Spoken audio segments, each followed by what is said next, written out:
once famously said that the single biggest problem with communication is the illusion that it's taken place. And that sums up research communication very well. You often have a lot of researchers who will produce some research, let's say an article that's peer reviewed, send it out to some friends on social media, and consider that work being communicated. When in reality, very few people are going to see it. It's not going to circulate around the internet magically. Communication takes some work, but with that work comes a lot of rewards in terms of building impact for your research, for your citations, and your various metrics that you want to measure, and in turn your career. And whether you're thinking about building your citations or other forms of metrics, it's all going to boil down to four main things in communications: reaching the right audiences at the right times, through the right channels, such as news and social media, and by making the right connections. And what I mean by that is connecting your ideas related to your research with areas of interest with your audiences.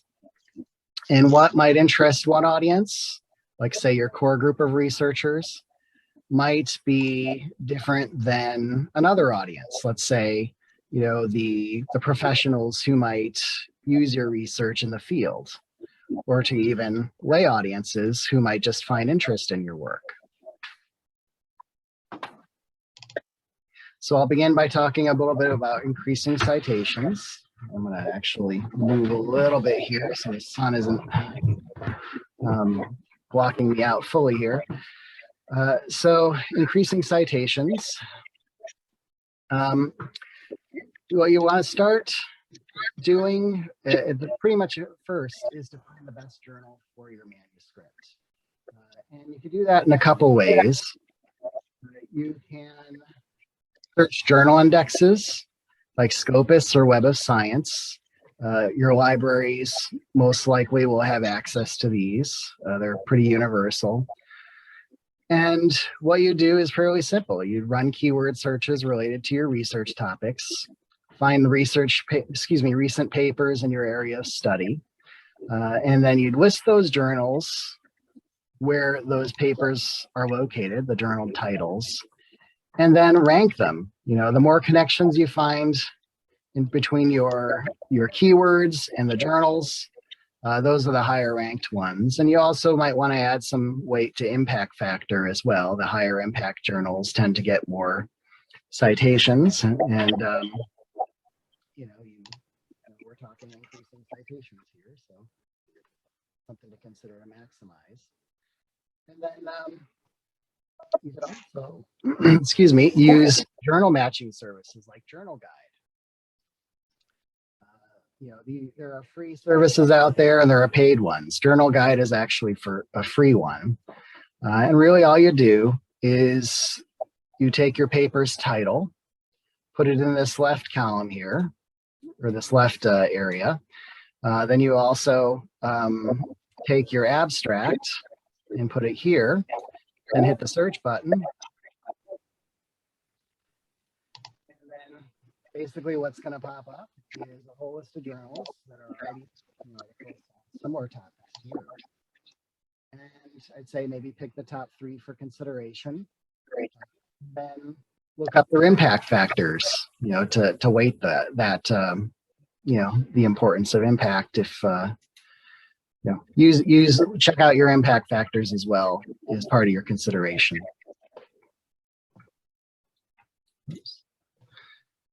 Another thing you'll want to do is to optimize your title. And why? Well, a lot of bibliometric studies say to do that.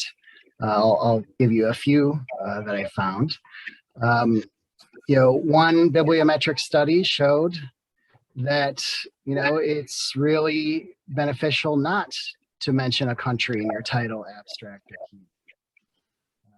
After analyzing 450,000 articles, researchers basically found mentioning countries can get representation. And the researchers surmised, probably because it's viewed as local versus is more universal. So try to be more internationally focused with your title, your abstract, and your keywords by not mentioning vowels. And then also keep your titles short and direct. There was a study of 150,000 papers that found short, succinct titles can yield more citations. And finally, consider your punctuation. There was a Chinese study out there that found that colons can help increase citation counts, but question marks and hyphens can hurt them. So, when you're thinking of a title, especially don't pose a research question in your title, at least according to this study. Another thing that you can do to help build your citations is add research objects to data repositories. There are a lot of research objects now that are associated with your paper that you can get DOIs for. For example, protocols. You could add them to Nature's Protocol Exchange, and you don't even have to be publishing in Nature to do it. They'll accept pretty much any protocol that you upload. And then also you can also consider adding figures to Figshare. Data and code. It could boost citations for another reason, basically because it adds credibility to your work. You're showing the data, you're making it more open and more attractive for extra review by researchers. And then, also consider that, of all of these, just to sum it up really, just use every avenue of discovery possible for building awareness of your paper. Every time you put a protocol up in the Exchange or a figure in Figshare, it does link back to your paper, so it makes it more discoverable. Publishing in open access journals is also useful for citations. Not much of a surprise there. One Research Information Network study looked at 700 papers and found that open access articles were reviewed twice as often as subscription-based articles. Again, no surprise since there's no paywall. But it also increased citations by a median of about 54% difference, in terms of the median. And then publishing on preprint servers. This is probably fairly new to you, so I'll just explain preprints and preprint servers a little bit. Preprints are basically manuscripts published before an article is peer-reviewed. These actually, they may sound new, but they've actually existed since the 1940s, and particularly physics circles. And really, they started getting published online in 1991 through a preprint server called Archive. And that's kind of the grandfather of all preprint servers that exist today. And actually, it still works. It's still a repository, mainly for physics papers. But preprints really began spreading in popularity starting in 2017 when they became associated with DOIs. Crossref basically offered DOIs for preprints. So they've been growing since 2017, but really COVID-19, the pandemic, is really where preprints took off. You had a whole lot of research that needed to be done to basically try to stem the pandemic, inform better public health policies, and to develop a vaccine. And preprints really made research move forward quickly. In fact, preprints are really an unsung hero of the pandemic, because if you think about it, if a lot of this research had to go through peer review, we probably wouldn't have vaccines at this point, or a lot of the good, valuable recommendations that we've heard from our public health officials. And a lot of researchers from other disciplines started taking notice of the value of preprints, and they literally doubled in submissions over the past year. So why publish on a preprint server? Well, to basically keep going with our theme here, increase citations. One bibliometric study showed that you can yield 0.45 citations a month versus 0.3. according to one German study. And that can last up to a few years, that effect. And also because preprints get your research out early, literally 1 day to 1 week after submission, depending on the server that you go through. Every server mainly has a screening process. Also the DOIs, they allow you to freely post your work. You've established your primacy, so your research can't really get scooped. And of course, with the DOI comes discoverability and citability. And other reasons to publish on a preprint server, there's that trend towards openness and transparency in research. Preprints really do support that. Also, preprint servers like Research Square can be very feature rich. What you could do here is you could post preprints while submitting manuscripts to partner journals without having to post it twice, essentially.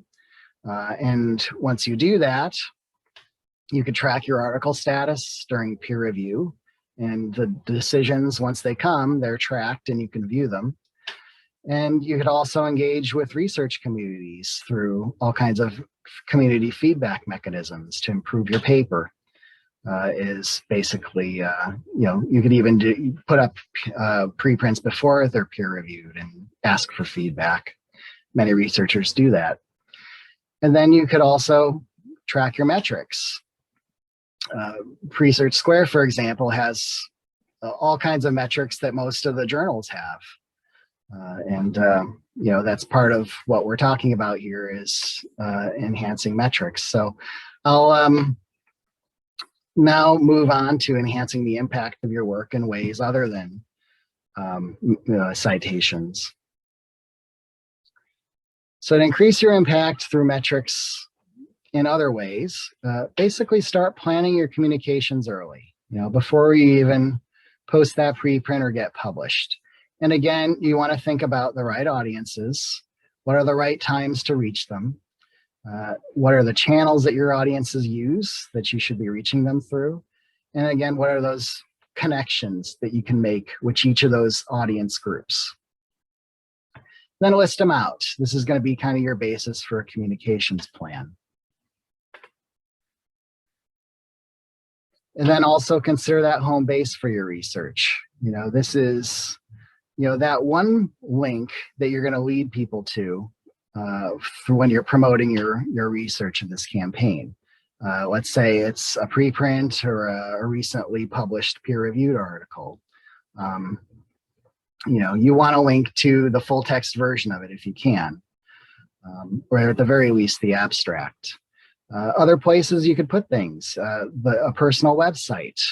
You want to link a person to one place on your website where the information you're promoting is.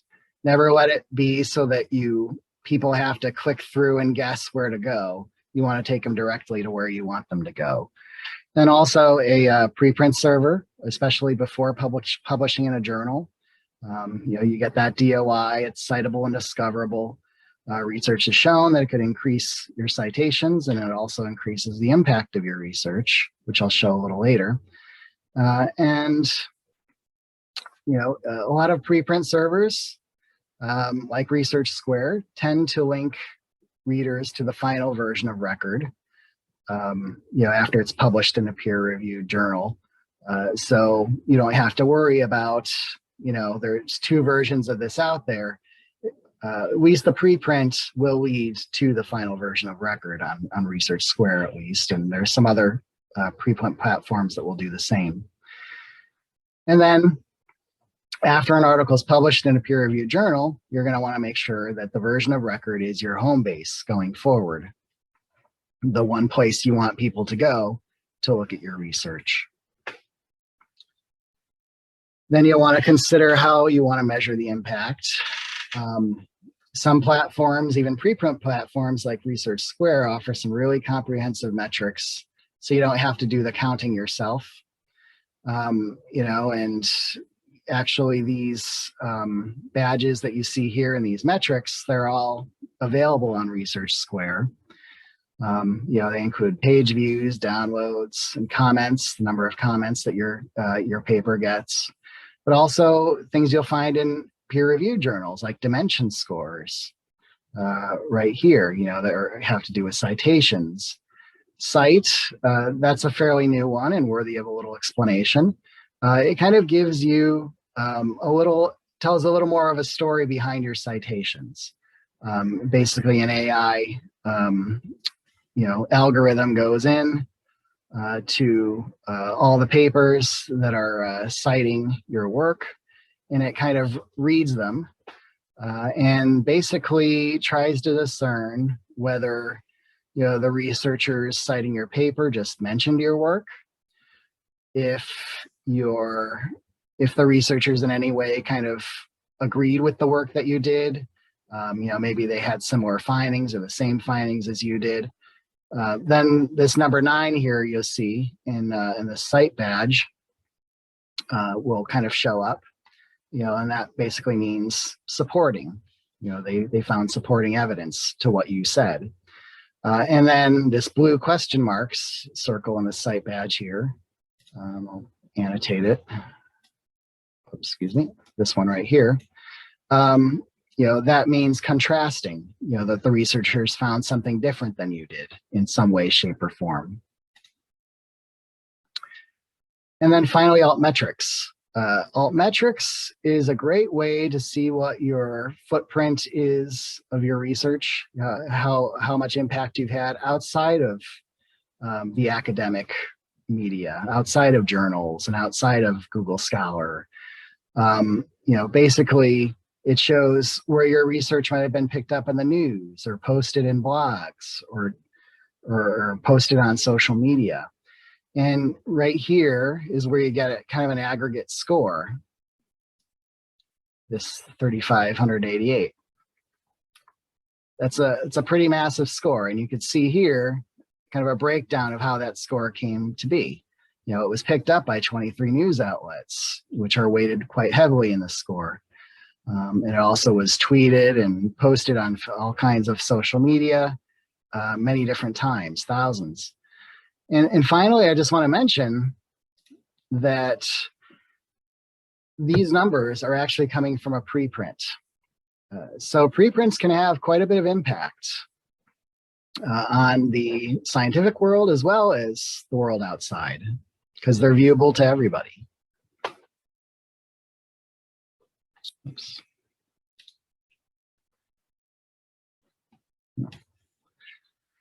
Next, consider your target audiences. These researchers in your own field are a given. But also, what about researchers in tangential fields, the fields that you're kind of touching with your research?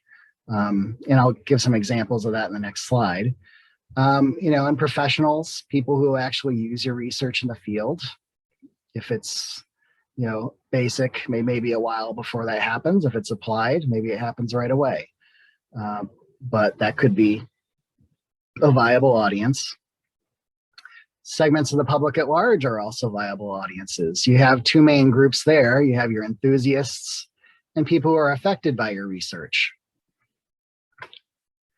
And here's a bit of an example of some target audiences, some ways to segment a particular piece of research. And here's a study. It's kind of the same study that I used the metrics, where I illustrated the metrics. This is a preprint. And it's basically a COVID-19 research paper written by immunologists. So the core group of people you're going to want to reach, of course, is immunologists. But what about the tangential groups that kind of touch the COVID-19, the topic of COVID-19? You have virologists out there who might be interested, pharmacologists, as well as biomedical engineers, and probably individuals from a lot of other disciplines that kind of touch COVID-19. And then you have your public health professionals, like doctors or nurses, who might use that information when they're practicing medicine, basically helping to keep people alive, when they go to the hospital, and try to, basically keep them going. and get them to a point where they'll live. And then you could have public policy experts who are using this information to help inform public policy, to the public. And there are also those who are affected by COVID, among the masses. These are people who are either sickened or scared by the virus. They want to know their enemy. And then those who are just fascinated by viruses. There are people out there like that. All of these are potential audiences. And for your particular paper, consider who these groups are, within the research community and, those who are going to apply it, as well as the public at large. And maybe they don't all apply to your research, but try to get as many as you can. And then consider your timing, and timing is kind of connected to relevance, really. So one thing you're going to want to ask is your research directly related to a hot topic right now. COVID's an excellent example, especially during the height of the pandemic in any given country. It's going to be a hot topic because really it affects people. So if you could tie your work to a hot topic, you're going to likely get a lot of interest and pickups of your work. And also consider, the holidays when your topic might be relevant to audiences. For example, let's say you did some educational research on maybe a teaching method. That's maybe your area of study is education. National Teachers Day is coming up in a month. Would you want to get your research out right away, especially to teachers? Probably you want to make it a little bit closer to National Teachers Day because that's got some relevance to it. You're tying it to kind of an important time when people are thinking about teachers and education. Then also consider the time of day. Early in the day in your targeted areas tends to be better when you communicate your items, especially through social media.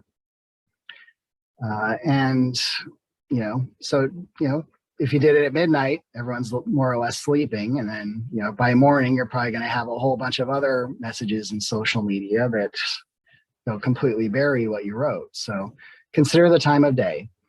And then finally, avoid promoting your work on holiday weekends when everyone's away. In America, a good example would be the Solar New Year. In China, a good example would be the Lunar New Year. And then geographic proximity also plays a bit of a role. And it's also tied to relevance. And to illustrate, I kind of made up a virus called virus X. It's only transmitted through mosquitoes, let's say, and it's wintertime. Now, let's say you're up in Harbin, freezing cold, probably no mosquitoes around. If you saw this news of this research on virus X in Harbin, you're probably not going to get as much interest, at least from the public. But let's say you're in Hunan. Even if it's in the wintertime, there might be some mosquitoes out, and you as a member of the public, you might be affected by this virus, so you're going to be more interested. But consider this in the summer, and literally everyone's going to be in China is going to be potentially interested in virus X, especially if it has some major effects on people. That's the idea of geographic proximity. But geographic proximity, if your work is related to the country, or if it's even local, don't fret, because geographic proximity isn't the biggest factor in people's minds whether this information is useful or not. In your core research group, for example, they're not going to care so much about geographic proximity if the research really applies to them. But also to kind of illustrate the relevance, I'm going to kind of use these cute little pandas as an example. Let's say you're a researcher doing research on panda reproduction in China's wilderness. Now, that's very geographically oriented towards China, right? Well, that's true, but there are some other factors to consider here, in terms of relevance. Pandas are endangered. They're kind of a limited commodity, and they're also incredibly cute. People love pandas, and they don't want to see them go extinct. So your work on reproduction and helping to make sure pandas keep going, keep them from getting extinct, is going to be incredibly interesting to a lot of people. And really what it adds up to is global interest. So relevance can be very important, especially when it comes to the lay audiences, the non-scientists. So when you're considering relevance of your work, here's some questions you could ask yourself. Is my research important in my field? Is it very important discovery? And if so, great. You have a lot of good potential for building impact in your core group. You could also ask if it's important to other fields, the tangential ones, and if so, how so? And the answer to that question is going to be how you connect with the tangential fields. Also, you could ask, does it affect people's health or well-being? And if so, which groups? And, your answer to that question or those questions would be, what audiences you're going to try to reach among the general publics, and how it affects one or more of those audiences. And then finally, does my research have human interest or appeal? And this is about as broad as it gets. Does it touch human nature? Is it fun or cool or even cute, like the pandas? If it is, then you probably have a pretty good chance of getting picked up in the news. And note, again, that the relevance of your work is going to be different from one group to the next. Researchers, what you say to researchers and why they should look at your paper is going to be different than what you would say to, lay audiences or professionals. Then consider your channels. You want to target your channels where your audiences are looking. And they can include all kinds of things like social media and video platforms, microblogs. I'll get into each of these in a little more detail, starting with some China-specific social media. I think here could be a good mix of outlets that you can use as scientists to get your information out to the major audiences. WeChat, for example, the social messaging or social media and messaging app. I think that's particularly useful in terms of its communities, where you're going to kind of help solve problems or issues. As a researcher, really that's what you are doing, big picture. You're helping to answer questions that solve problems or issues in the world. And you can insert your expertise into some of these communities by sharing your research and your expertise. There are also video channels now in WeChat, which you could use to promote your research. You could probably reach out to wider audiences through those channels. And then ScienceNet, it's generally for the scientific community. And it's a great channel, I think, to reach core and tangential research audiences. So when you're blogging, make sure you're inclusive and use terms that are going to be of interest to your core researchers as well as tangential audiences.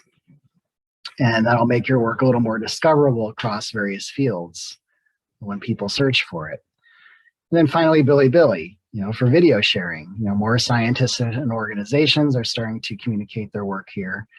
This is a good place to aim for a broader public. Especially if your research has human interest, this could be a good place to put your videos.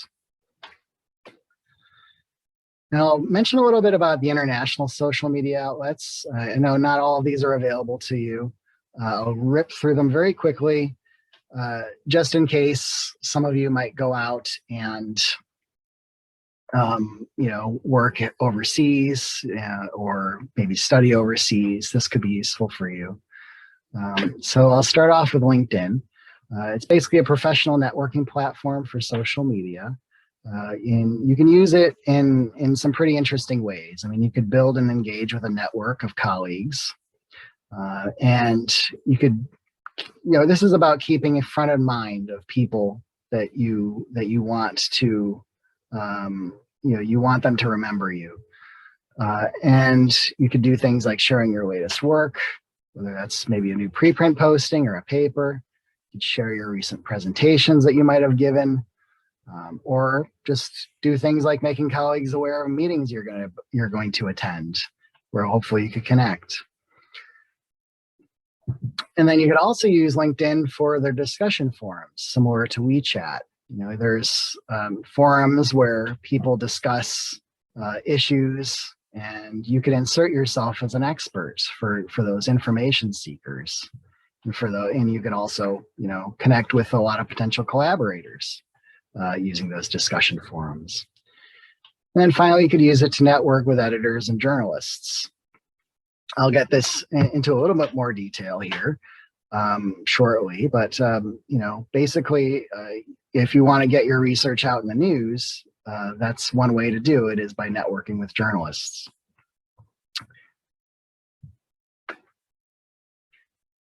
And then I'm just going to rip through Facebook, Twitter, and YouTube.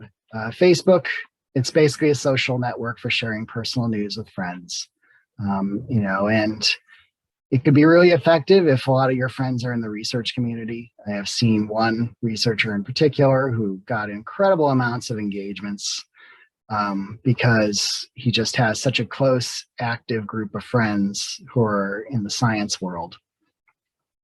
Twitter, that's the more preferred social platform for sharing research. It's a great way to reach out and tag groups that you may not be friends with, but you can make them aware of your work. And if they like what your work is, or if they think it's interest to their groups, they will retweet it. And then suddenly, 10,000 more readers could be looking at your work, depending on how many followers they have. So it's a great way to reach new people with your work. And then finally, YouTube. It's kind of comparable to Bilibili in terms of it being a sharing platform. And it also happens to be the world's second largest search engine after Google. So if you ever try to use YouTube, just make sure to include a rich amount of text, like an abstract, along with your video, so it's more discoverable. It's a great search engine, and you have to take advantage of it by adding some good amounts of text. And then society channels are, not many people think about them, but they're actually quite useful. And by that, I mean basically communication channels for scientific societies that you might be a member of. They have great communication platforms. I used to work for one, actually, for more than 10 years. And they have things like member-wide emails announcing people's works and findings. There's a lot of chances to get involved with presentations or symposia. There's a lot of newsletters, a lot of news that they could share through newsletters. The video training platforms, which you could be an author on and promote your work through those, and discussion forums. Look at your societies and see what communications they have to offer, and how you could maybe use them to promote your research. And then finally, the news media. This is probably the toughest nut to crack, as we would say in America. It's going to be difficult, most likely, to get a journalist to cover your work. But if you can convince journalists that your work is newsworthy, then your work is going to be very well known among general groups. And there's several ways you could be successful at this. You could use the media relations experts at your institution, whether it's a university or a research institution. Usually there are media relations experts there to really show the media all the research and innovations that are happening at your university. And if you network with them and get them to sell your expertise and make those connections for you, that's great. Your chances are probably best using that route. You could also network with journalists through social media, as I touched on before. You can, invite them to connect in places like LinkedIn. And, when you do this, just make sure to target journalists who are already writing about your work, not your work directly, but your topics that you're covering in your research, because journalists tend to have specific beats, which are areas that they become experts in so they can become better reporters in. So if you're doing research on engineering and there's, basically you're trying to reach out to a journalist who specializes in medicine and clinical research, then, really there's not going to be a connection there. They're not going to publish your work. So, yeah, and that kind of touches on the third bullet point, offering story ideas and your expertise to journalists directly as you're networking with them. You got to kind of know the articles and topics they've covered so that you can say, hey, I've done some research on some topics that I think you're going to find of interest. And again, if they haven't written topics on the interest, haven't written topics related to your work, don't bother contacting them. And then finally, just put it all together to develop your plan. All those considerations I mentioned before, the impact measurements, the audiences, the ways you can connect, the channels. Have it all listed and use it to produce a calendar outlining what you want to communicate to who and when. And be mindful of the holidays, be mindful of the time of day, be mindful of the channels. And then, then it's time to kind of try to track your impact measurements, through analytics. If you're on a platform like Research Square or, a journal platform with a lot of good metrics like I was showing you, it'll be easy to do. And look for the biggest bumps after each promotion and give each promotion a few days in between so that you can see where the bumps are and how big they are in terms of, new downloads of your research or new page views. Make note of the most effective communications and then repeat the more effective communications. Anything that's not effective, do less of. And then just some final words of advice. Always link to the full text version of your work if you can. Make sure your work's edited and polished as possible. It's in at least in the language of the journal. I grew up in America, and a lot of people who grew up in America, English is still difficult for them, and even professional writers need editors. So they can't stress enough the importance of having an edited, polished piece of work.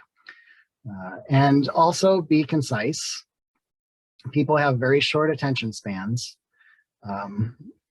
and make sure to promote your work multiple times. I'd say at least 2 times a week for a sustained period of at least 3 months.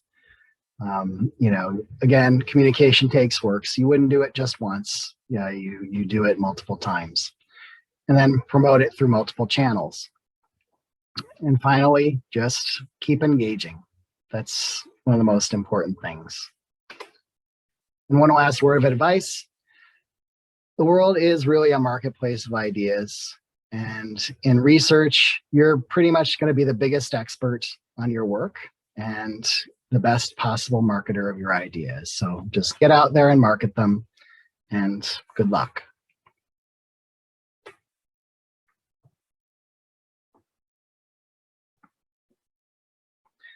And I'll take any questions you might have.